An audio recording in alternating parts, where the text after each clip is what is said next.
Lakini niseme kwenye uvuvi tuliwezesha upatikanaji wa boti 15 zinazokwenda mbali baharini kwa ajili ya shughuli za uvuvi wa dagaa na samaki.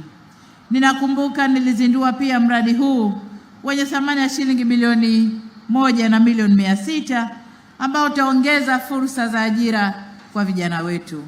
Lakini sambamba na hilo, tumeanza ujenzi wa soko la samaki la kimataifa pale kata ya Kipumbwi. Mradi huu wa shilingi bilioni 1 na milioni 300 utakaokuwa na vifaa vya kukaushia dagaa pia ni muhimu katika kuongezea kipato wavuvi na kuchochea maendeleo ya wilaya yetu. Nataka niseme hayo ni awamu yaliyopita, lakini awamu ijayo tutaendelea kuwashika mkono wavuvi na kuongeza kipato chao.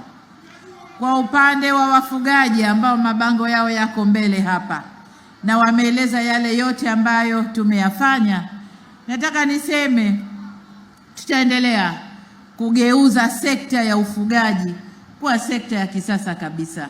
Lakini kwa Pangani tumetoa ng'ombe wa maziwa wa 51, lakini kwa kitaifa ruzuku ya chanjo bure kwa kuku, lakini nusu bei kwa mifugo mingine ya chanjo. Na hii tumeifanya kupandisha thamani ya mifugo yetu. Tumehangaika kwa muda mrefu kutafuta soko la kimataifa. Tumepata masoko makubwa sana ya kimataifa. Tanzania sasa tunaweza kupeleka nyama, wanyama hai na mazao mengine ya mifugo.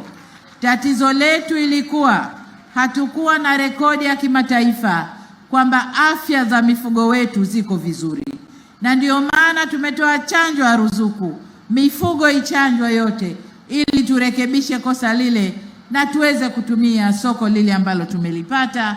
Na sasa niongee na wafugaji kwamba tuchanje mifugo, tufuate masharti yote ili lile soko tuweze kulitumia vizuri. Wafugaji mneemeke, taifa lineemeke.